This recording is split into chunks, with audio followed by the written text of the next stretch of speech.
Que son prénom m'a été donné, quelqu'un qui recherchait absolument la vérité. C'est une quête, hein, mais bon. Surtout quand on entend Diogène, grâce à Jérôme Carlos, ce nom revient chaque fois dans les chroniques. Alors, qu'est-ce qu'il recherchait, Diogène? La vérité, mais exactement quoi? Au fond, c'est la justice. La justice. Parce que tant qu'il n'y a pas de vérité, on peut condamner quelqu'un pour rien. On peut faire des injustices, parce qu'on croit détenir la vérité, on croit qu'on a la vérité, alors qu'au fond, on vient de faire une discrimination, même, comme on dit, à l'insu de son propre gré. Alors Diogène Henda Seni, je rappelle que vous êtes le président de la Ligue panafricaine Umoja.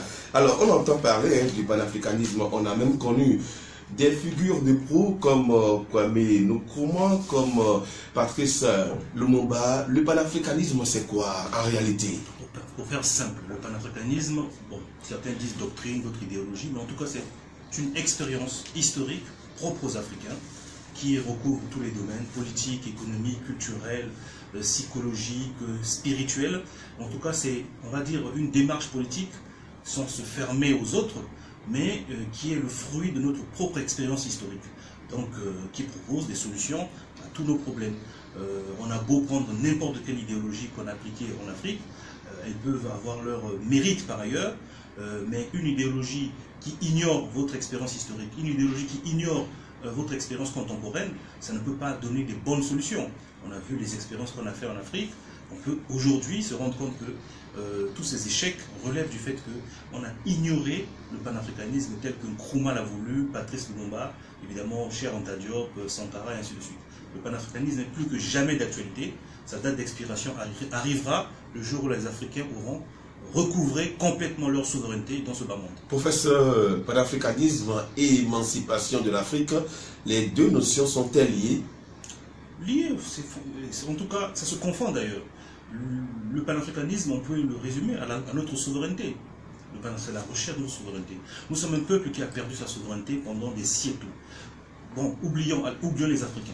Quand vous avez été dominé, quand on vous a imposé des cultures, quand on vous a imposé des systèmes de production, quand on vous a imposé même comment vous vous appelez, pour n'importe qui, ça s'appelle perte de souveraineté.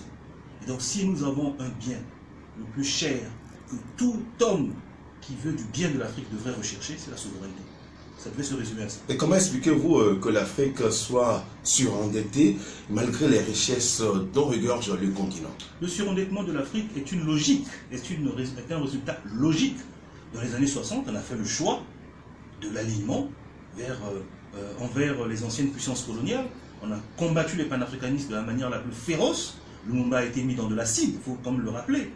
Sankara a été assassiné de la manière la plus pire. On peut trouver comme ça, on peut comme ça lister des assassinats qui ont été faits à l'égard des Africains qui voulaient appliquer une politique panafricaniste sur le continent. Je rappelle Barthélemy Bokanda, je rappelle au Togo à côté comment Gilles-Christ Olympio a été assassiné. Donc on a fait le choix d'une certaine politique. Le surendettement est le résultat du néocolonialisme. C'est-à-dire que voilà, c'est un échec patent, il faut que les panafricanistes le dénoncent. On a fait le choix de l'alignement. Et on s'étonne de quoi?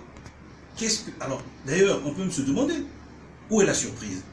Il suffit de lire Lumumba, de lire Sankara, de lire ceux qui ont été, pas que les intellectuels, ceux qui ont été aux affaires, ceux qui ont mis la main à la pâte. Je dis que nous sommes responsables. Ah ben bien sûr. Nous les Africains. Ah non, je veux dire par là, ceux des Africains qui ont fait le choix de suivre l'Occident nous ont donné ce résultat. Voilà, ce résultat aujourd'hui, c'est ça. Ce ne sont pas les panafricanistes qui ont surendetté le continent. Puisque les panafricanistes, leur politique de base, c'est quand même la souveraineté, c'est-à-dire que être capable de produire soi-même, être capable d'avoir, comme dit le professeur Aguessi, des solutions endogènes à nos problèmes. On a voulu faire des solutions exogènes. Et ça s'appelle l'économie extravertie.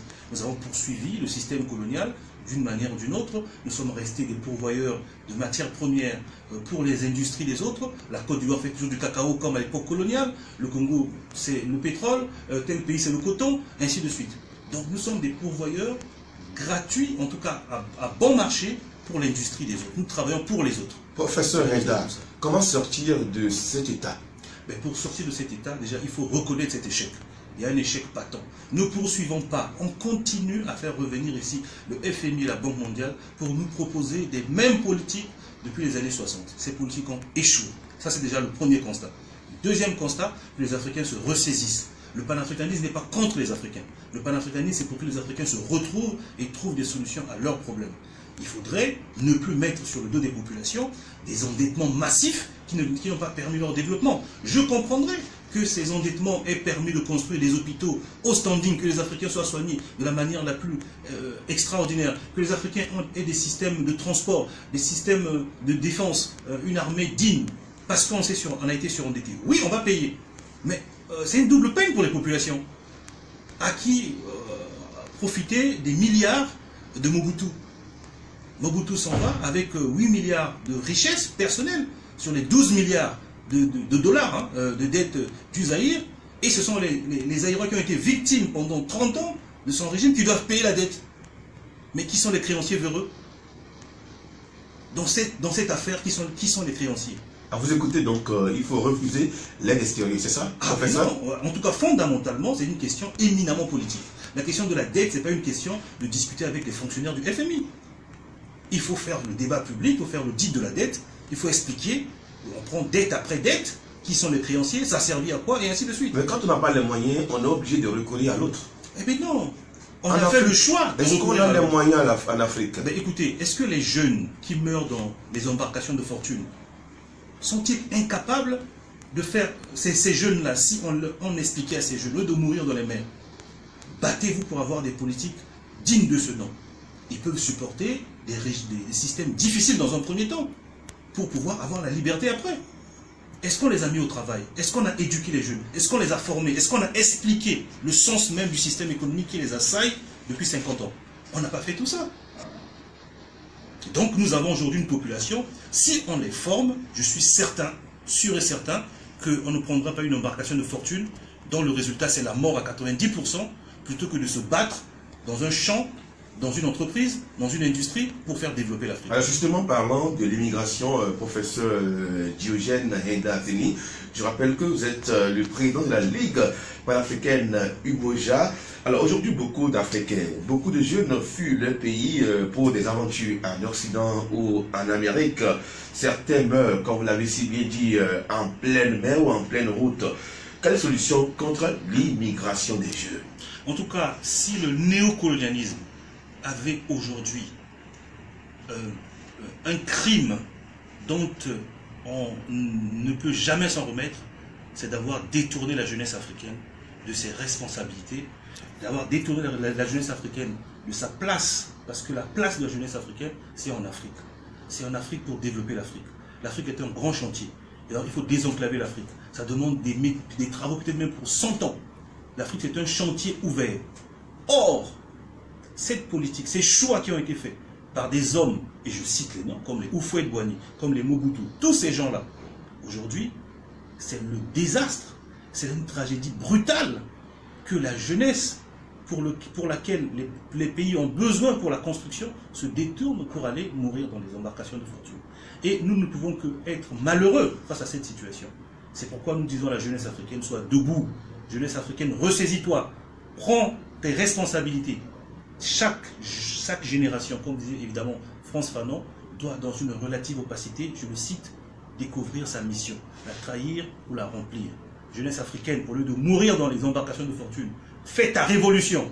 C'est à elle de faire sa révolution. Et comment peut-elle faire sa révolution, la jeunesse? Elle doit faire sa révolution, évidemment, nous autres, nous participons, en enseignant, en formant, en ouvrant les yeux, en expliquant les mécanismes, et en disant qu'il n'y a pas de fatalité.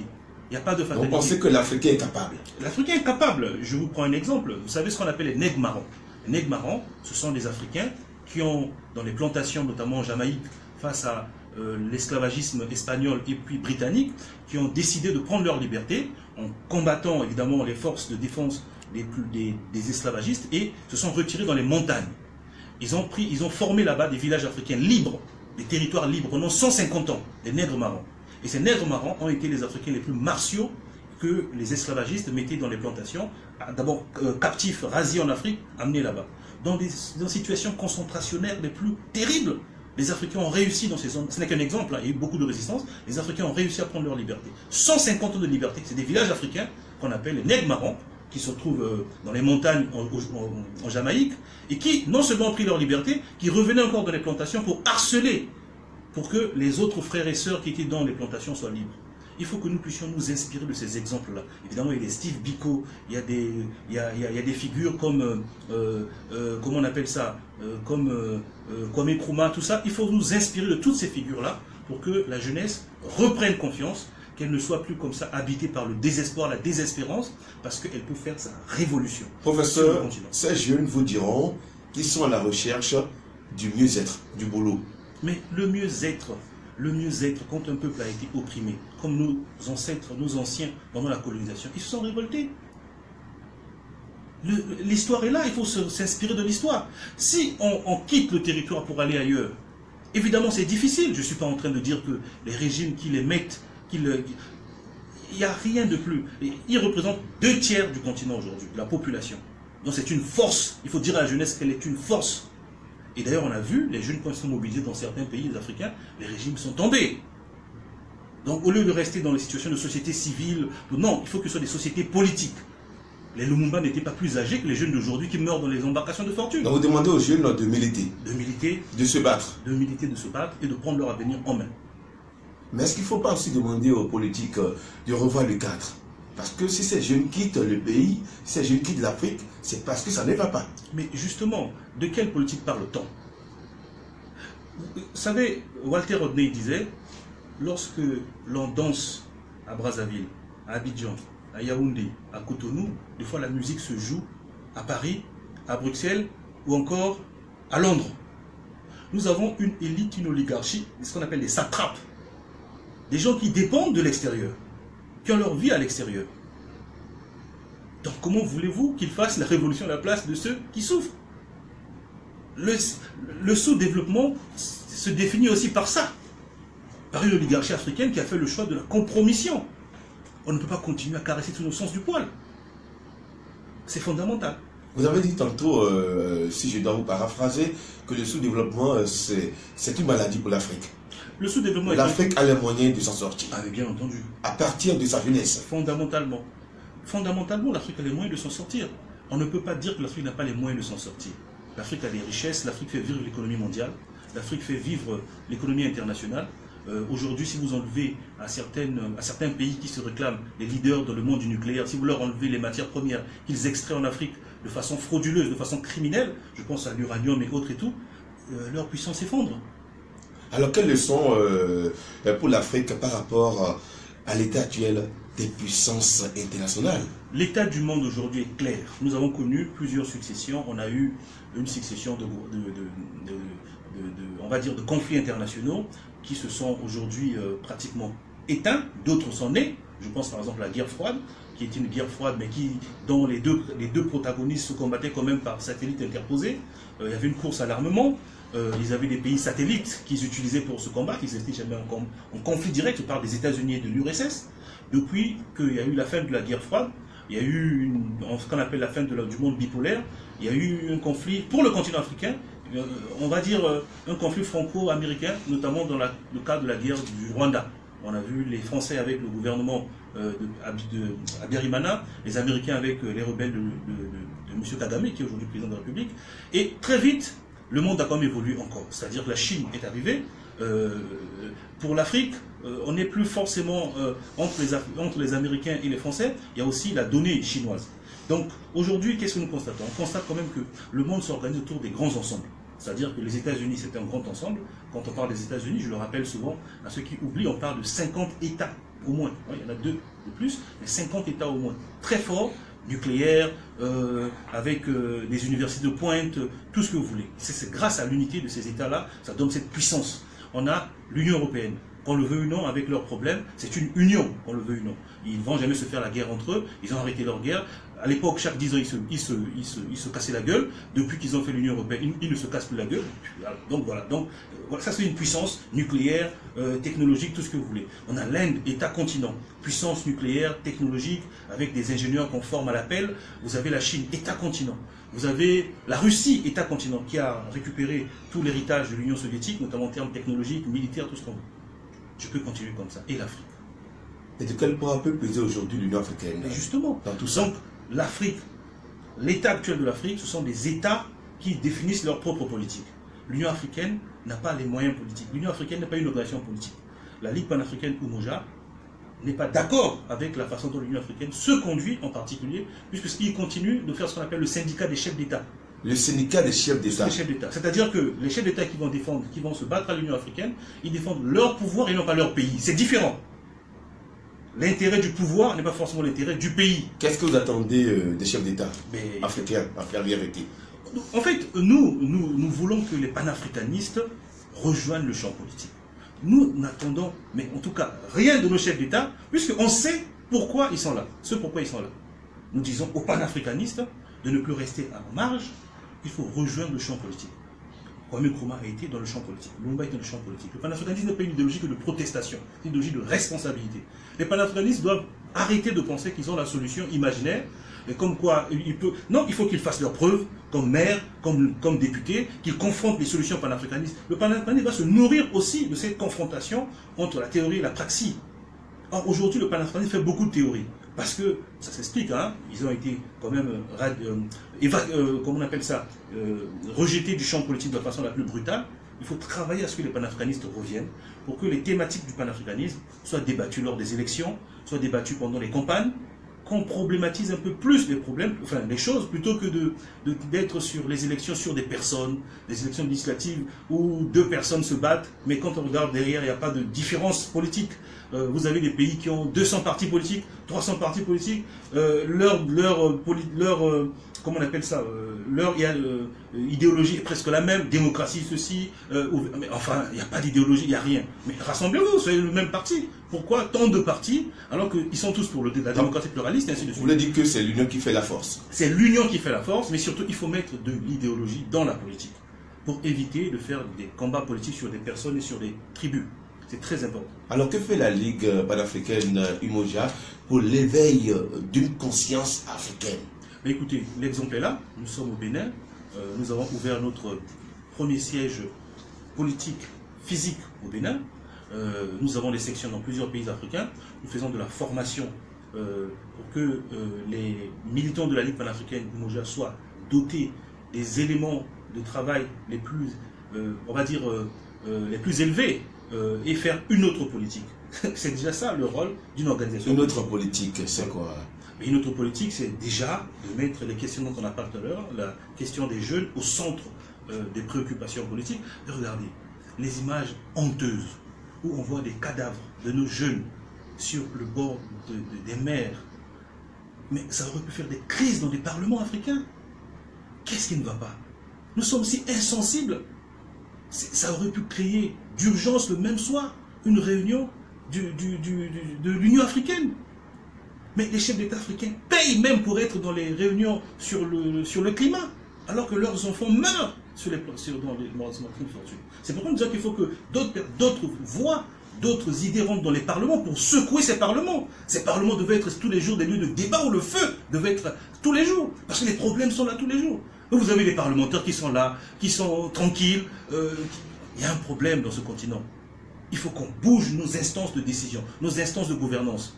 C'est pourquoi nous voulons que les panafricanistes rentrent pour dire ce qu'on ne dit pas, pour faire des transgressions, pour que ça marche comme ça. Alors, quelle étude faites-vous du débat sur le franc CFA? Le débat sur le franc CFA, c'est, en tout cas, ça rejoint la question principale de la souveraineté. La question du franc CFA, pourrait être résumée en ceci. Vous avez les accords qui ont été signés au sortir de la colonisation. Ce qu'on appelait les accords d'accompagnement, les accords de défense, tout ça. Et aussi des accords en matière monétaire. Ces accords n'ont jamais été discutés avec le peuple africain. Or, tout le monde aujourd'hui est convaincu, avec le débat sur le franc CFA, que c'est d'abord une question de souveraineté. Or, une question de souveraineté ne peut être résolue que par ceux qui ont la légitimité d'en parler, c'est-à-dire les populations. Donc, nous considérons, par rapport au débat en cours sur le franc CFA, il faut d'abord et avant tout... Allez-y. Voilà, il faut d'abord et avant tout mettre la question du franc CFA au centre de la vie sociale des Africains. En décembre 2016, Madame Christine Lagarde, directrice générale du FMI, a eu à rencontrer les chefs d'État africains au Cameroun. Ils ont parlé du franc CFA.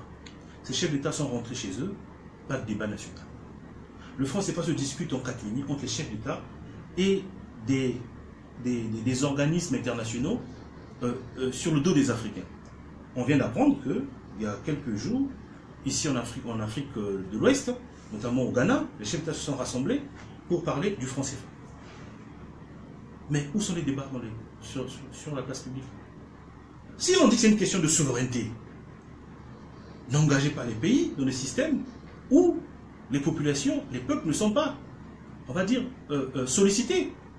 Si c'est trop technique, parce que tout le monde ne peut pas parler du franc CFA, mais il y a bien des universitaires africains, il y a bien des associations, il y a bien des ONG qui sont les intermédiaires avec le peuple. Invitons-les, faisons un débat public sur la question de la monnaie, dépassons la question même du franc CFA, sur la question de la monnaie. À quoi sert la monnaie? Pourquoi si? Et ainsi de suite. Or non.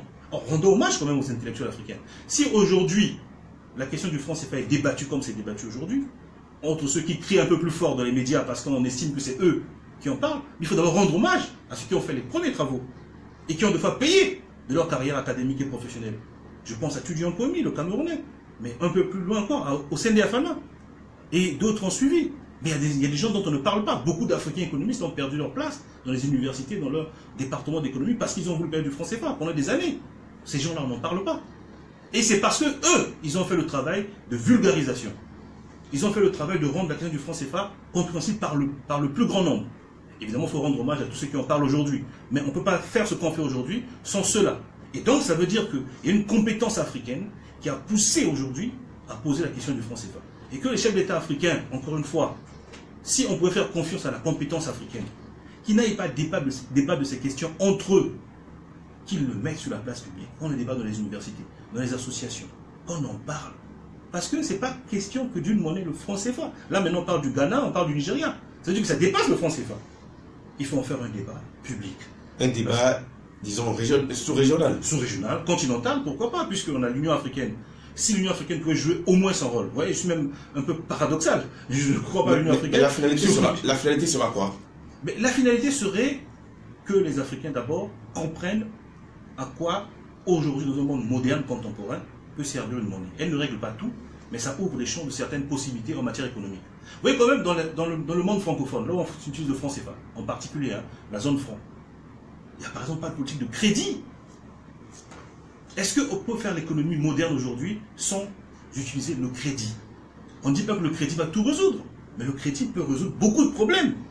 De nos agriculteurs, de nos jeunes coiffeurs, de nos jeunes commerçants de coin de rue, ces jeunes-là ont besoin de crédit même insignifiant pour moderniser leur salon de coiffure. Mais qui leur donne du crédit? Mais professeur, avant de souhaiter peut-être que les Africains aient une monnaie unique, est-ce qu'il ne faut pas demander à chaque pays d'organiser son économie? Mais en fait, il faut comprendre qu'il y a un double mouvement. Le mouvement qui consiste à dire organiser d'abord les pays et faire la suite est un faux problème. C'est un faux débat. C'est un faux débat. Il faut faire les deux en même temps. Et nous sommes capables de faire les deux. On n'est pas quand même capable de faire les deux. Comment peut-on faire les deux combats? Mais bien sûr, ça veut dire que dans chaque territoire africain, analyser les problèmes et mettre en place un certain processus, et tout en mettant aussi un processus collégial. Vous savez bien qu'il y a des pays africains qui ne peuvent pas vivre seuls, et c'est normal. Il faut travailler avec les autres en matière de complémentarité économique, et ainsi de suite. Donc il faut faire les deux, d'où le panafricanisme. C'est ça une question politique. C'est d'ailleurs pour ça que, pour la Ligue panafricaine de Moja, nous considérons que nous allons aller dans chaque territoire africain pour nous présenter dans les systèmes électoraux ou dans les systèmes politiques en général. Il ne faut pas non plus mystifier l'élection. Il faut aller dans les systèmes politiques pour que nous puissions non seulement prendre en compte les problèmes de chaque territoire, mais tout en faisant avancer la question globale en même temps. C'est pourquoi nous aurons une organisation continentale. Si on a une organisation continentale, c'est parce que nous voulons mener, et il le faut, au risque de se condamner. Il le faut. Vous savez, Diop disait à la jeunesse, puisqu'on parle de la jeunesse tout à l'heure, que la jeunesse africaine s'occupe de ses problèmes, elle vivra l'enfer sur cette terre. Et je pense que nous ne sommes pas loin de l'enfer. Alors, professeur, le déclic pour le décollage de l'Afrique, de qui doit-il partir? Des cadres, c'est-à-dire des intellectuels ou des jeunes? Non. Toutes les composantes africaines ont leur, en tout cas, place, leur mot à dire dans le développement. On ne peut pas limiter le développement à une catégorie qui prendrait sur elle la responsabilité globale. Elle risque même de se tromper, parce qu'elle ne connaîtra pas forcément les besoins de tout le monde. Non, il faut mobiliser l'Afrique dans son entièreté. Il faut qu'on soit humble, ceux qui ont étudié, qu'ils ne se disent pas que dans les campagnes, dans l'arrière-pays, il n'y a pas d'intelligence. Non, là-bas, les gens ont beaucoup d'intelligence. Donc ceux qui pensent que la balle est surtout dans le camp des cadres, ceux-là, ils ont menti. Ah mais non, mais de toute façon, ce sont ces cadres, africains. Ce sont ces cadres qui gèrent nos administrations, qui gèrent nos fonctions publiques. Je suis désolé, combien d'Africains sont bien reçus dans la... Mais c'est à eux de décider. Ah mais non. C'est à eux d'opter pour des bonnes politiques. Non, ces cadres sont à la disposition, enfin, sont en tout cas là pour permettre à la population d'avoir des bons services, d'avoir une économie qui marche. Donc ils sont au service de ces populations. Des fois même, ils oublient leur rôle. C'est-à-dire qu'ils ont l'impression que la fonction publique, l'administration, était leur propriété. Quand il faut faire juste un sondage dans les rues africaines pour voir comment les Africains, quelle est leur perception du service public qui leur est rendu. Pratiquement dans tous les pays africains. On a beaucoup de fonctionnaires qui ont l'impression que l'administration appartient à ces fonctionnaires-là. Alors l'administration appartient au peuple africain. Et donc, il ne faut pas exclure des catégories africaines dans cette mobilisation générale. Toutes les catégories doivent être mobilisées. Il y a des intelligences partout. Partout, il y a de l'intelligence. C'est pourquoi il faut des organisations qui prennent en compte tous ces aspects-là. Pas qu'une organisation étudiante, pas qu'une organisation de fonctionnaires, pas qu'une organisation de retraités. En fait, il faut bien comprendre le système qui... Donc il n'y aura pas d'exclusion. Non, pas d'exclusion, pas d'exclusion. Surtout cette intelligence de ne pas exclure. Le compromis. La Ligue panafricaine Umoja a adopté pour des décisions de compromis en interne. C'est-à-dire que nous n'excluons pas parce qu'on n'est pas d'accord. Non, on discute, on trouve le compromis. Si on ne trouve pas le compromis, on vote à la fin. Professeur, l'un des mots qui mine l'Afrique, c'est bien la malgouvernance. Vous savez, le détournement des deniers publics. Alors qu'est-ce que la Ligue dit par rapport à cela? Non, il ne faut pas prendre la conséquence pour la cause. C'est-à-dire que c'est en fait le détournement des deniers publics, mais c'est normal.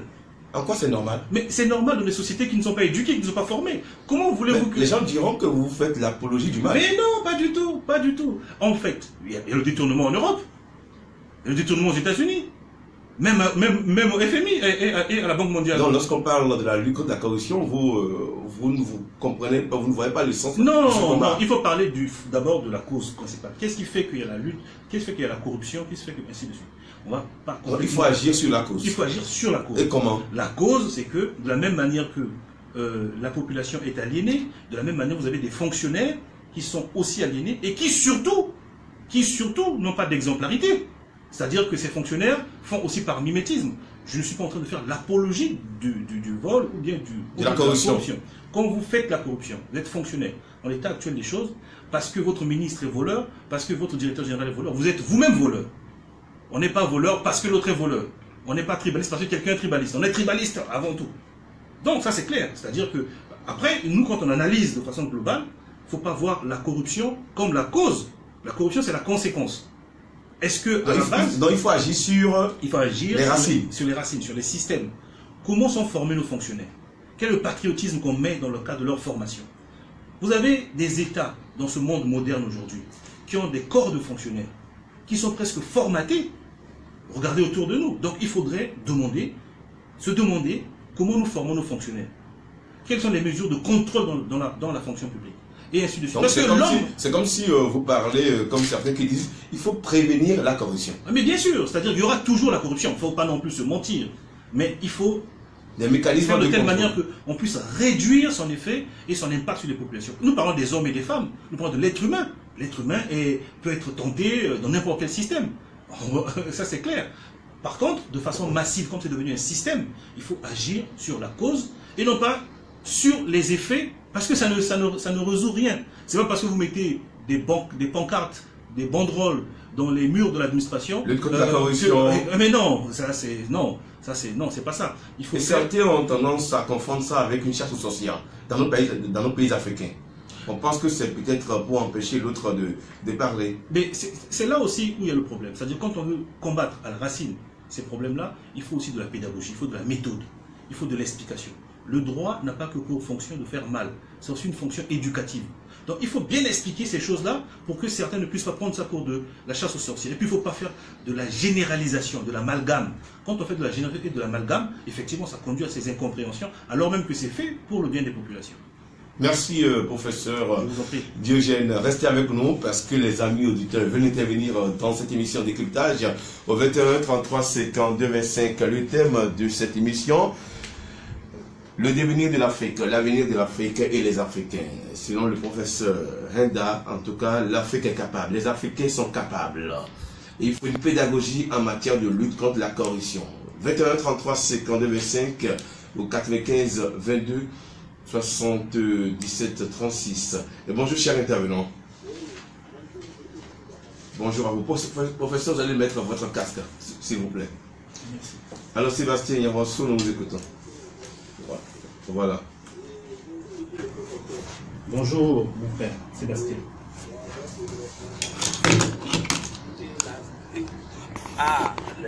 Pour se développer, mais nos dirigeants ne peuvent pas faire le développement.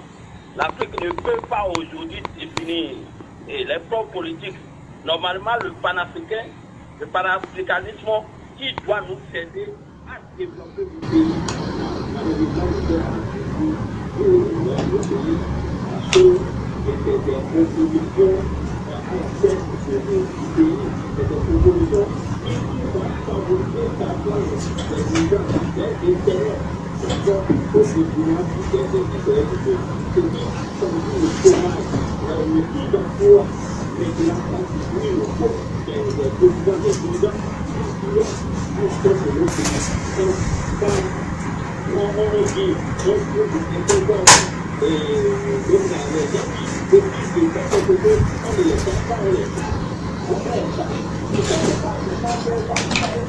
Le président a eu le courage de dénoncer ça. Vous n'allez pas voir. Bon, ils vont se cacher parce qu'ils ont des composants, ils savent ce qu'ils en disent déjà, alors que le peuple n'en dit rien. Maintenant, c'est fini. Il faut que nous ayons des dirigeants patriotes. Vous voyez quelqu'un qui s'élève, qui va faire quelque chose, qui veut être patriote, on fait tout pour les détruire, pour l'enlever. Je peux parler du cas de Thomas Sankara, merci, c'est lui que j'ai cherché. Voilà quelqu'un qui est panafricaniste, qui est fini, qui a dit développons-nous d'abord.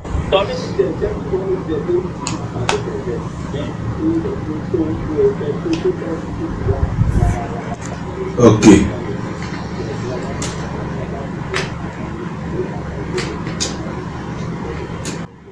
Merci Sébastien Ignofosu. Un autre intervenant, le deuxième sur l'émission décryptage. Bonjour cher intervenant.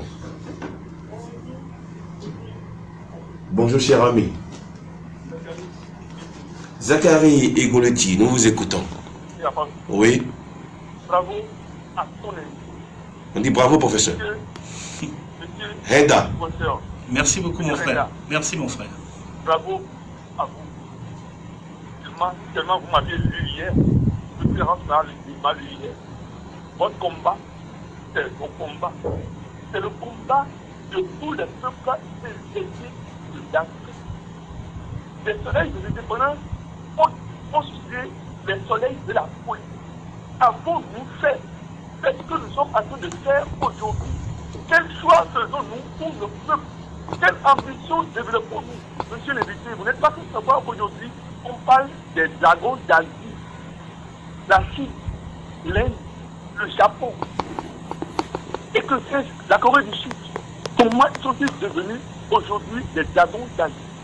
C'est les gens qui ont nourri des ambitions, des rêves à travers leur peuple. Et cette ce qui passe là, c'est du mal de l'Afrique dont il s'agit. Quelle Afrique, quelle option faisons-nous aujourd'hui, pendant que les autres s'entendent pour s'unir et pour être forts? Que faisons-nous? L'Afrique est malade de ces peuples d'abord.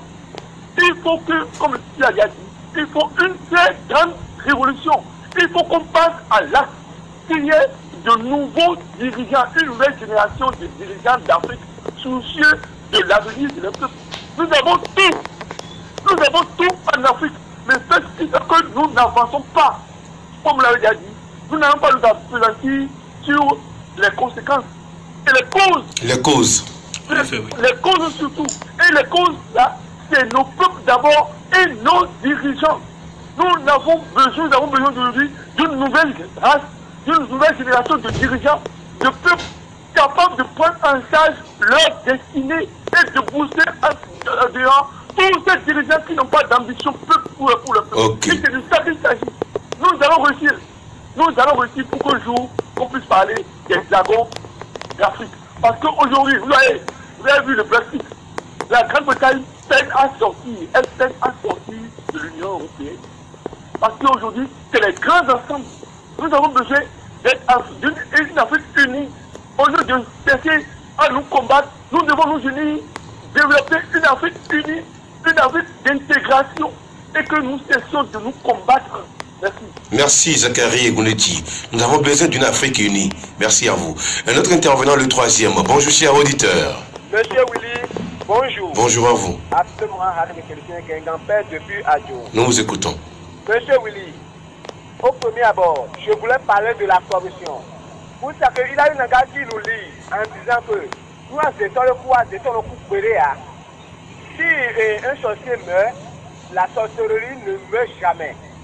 Qu'est-ce que je voulais dire de là? Dans notre pays, le Bénin, vraiment la corruption base complètement dans surtout l'étendue du territoire national. Et je voulais en profiter de cette occasion pour donner le débat de France CFA. Ici, dans ce que nous voyons, c'est la corruption qui conduit à recruter ceux qui n'ont pas de diplôme. Merci à vous. Merci à vous, cher auditeur. Un autre intervenant, le quatrième. Bonjour, cher auditeur. Amoussou, nous vous écoutons. Nous vous écoutons.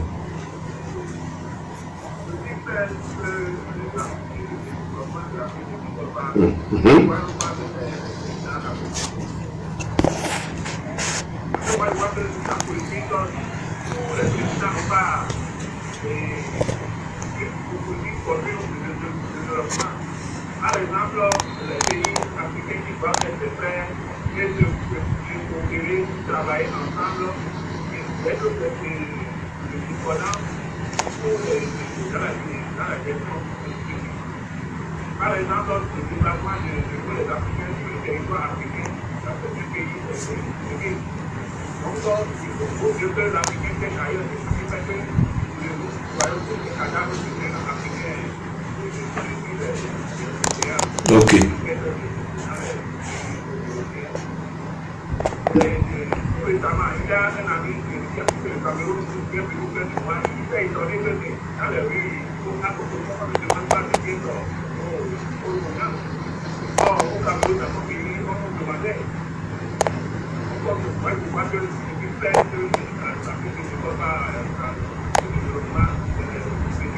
Ok.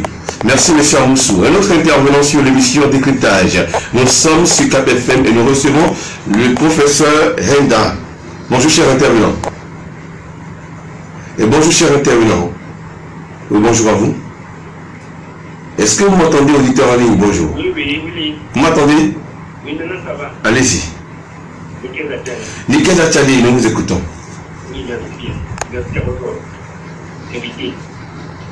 Vous savez, la politicien que nous avons à la tête de nos différents États, il serait difficile, voire illusoire, de peaufiner aujourd'hui une politique pour les déraciner du coup. Moi, je voudrais demander, notre invité, qu'est-ce que le panafricanisme immobilier, c'est bien ça, mon frère. Voilà, propose pour l'indépendance, pour que les jeunes puissent s'autosuffire. C'est par là qu'il faudra plutôt commencer. Quand nous mettons en avant la politique autrement, pour déraciner ceux-là, je ne pense pas qu'on pourrait en arriver aussitôt. Mais des projets, qu'est-ce qu'ils proposent pour que la jeunesse puisse s'autosuffire. Une fois l'autosuffisance de la jeunesse acquise, nous aurons des armes pour combattre cela. Merci à vous, Nikeza Tchadi. On va recevoir un autre intervenant. Ils sont très nombreux à participer à cette émission décryptage. Bonjour, chers auditeurs. Bonjour, chers auditeurs. Bonjour, chers auditeurs. Oui, bonjour. Raoul Rousseau. Allez-y, monsieur Raoul Rousseau.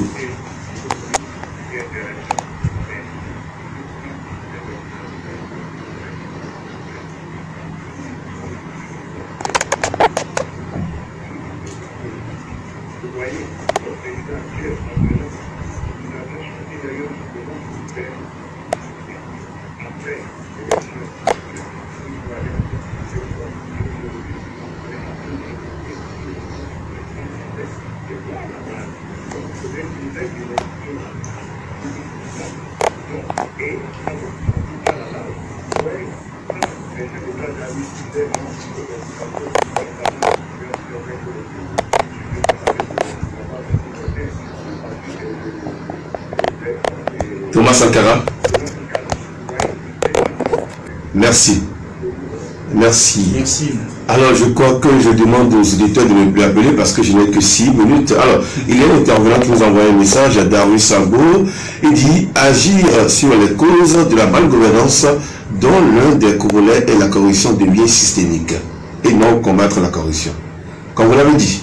Alors, professeur Henda Seni, je rappelle que vous êtes le président de la Ligue panafricaine Umoja. Vous avez entendu un certain nombre d'auditeurs. Qu'avez-vous à répondre? En tout cas, ça résume bien la rage, le désespoir, les inquiétudes profondes du peuple africain. Là, j'en appelle à ceux qui ont la responsabilité de gouverner notre pays aujourd'hui pour dire quand une jeunesse est capable d'embrasser les océans pour sa survie, cette jeunesse, quand elle va prendre conscience qu'il faut agir sur place, ça va être terrible. Terrible. Et cette jeunesse représente les 2/3 de la population aujourd'hui. C'est un enjeu majeur de formation, d'emploi, d'éducation, de santé. Parce que c'est une jeunesse qui a besoin de tout. Et que ce qui va arriver dans quelques mois, dans quelques années, on sera surpris. Parce que tout le monde ne pourra prendre les mers. Ils vont rester dans les territoires africains. Ils vont chercher l'emploi. Ils vont chercher la formation. Ils vont chercher l'éducation. Ils voient le monde. Ils voient les internets. Ils voient comment les jeunes qui ont leur âge vivent ailleurs. Et là, ça va être terrible. Il faut s'occuper de ce problème maintenant. C'est une bombe. Mais il y a un intervenant qui dit que ce sont les autres. Ce sont les Occidentaux qui sont à la base de nos problèmes en Afrique. Mais justement, les Occidentaux, que voulez-vous que les Occidentaux fassent? Les Occidentaux vivent, ils ont leur richesse, ils ont leur bonheur, ils ont leur bien-être par rapport au pillage de l'Afrique. Et ce n'est pas d'aujourd'hui. On a fait la ponction humaine, on a fait la colonisation, on a transféré le système esclavagiste sur le territoire africain, les travaux forcés. Et après, on a remis l'administration de l'Afrique aux Africains, mais en gardant le système économique tel quel.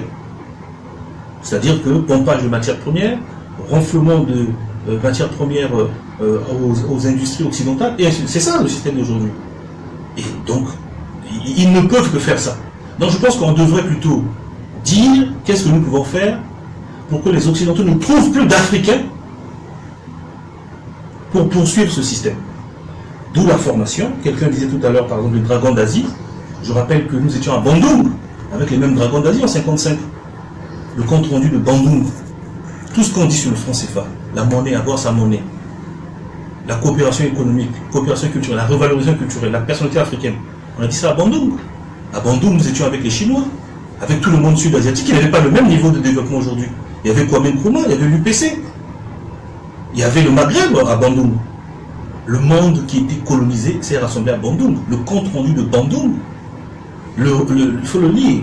Ce compte rendu dit exactement ce qu'il faut faire pour quitter le système colonial. Même quand on a l'indépendance, qu'est-ce qu'il faut faire, notamment l'indépendance économique. Donc, ces choses-là sont connues depuis très longtemps. C'est pas nouveau. Et le monde sud-asiatique, gonflé par le patriotisme, et ils ont fait du bon que nous voyons aujourd'hui. Professeur, je n'ai que 2 minutes. Il n'y a pas de problème. Alors, vous êtes venu, je crois, hier, hein? Hier, voilà, c'est ça. Ça, c'était terrible, hein? C'est un... Oh, c'était l'honneur de vous recevoir. Oh non, moi, c'est moi qui suis vraiment très heureux. On me fait beaucoup d'honneur par mes frères et mes sœurs du Bénin. Nous allons aller au Togo aussi, pour aller partager la formation, tout ça. Et parler du panafricanisme aux jeunes Togolais. Aux jeunes Togolais, parce que c'est la solution. C'est la solution. Il n'y a pas une autre solution à ce jour.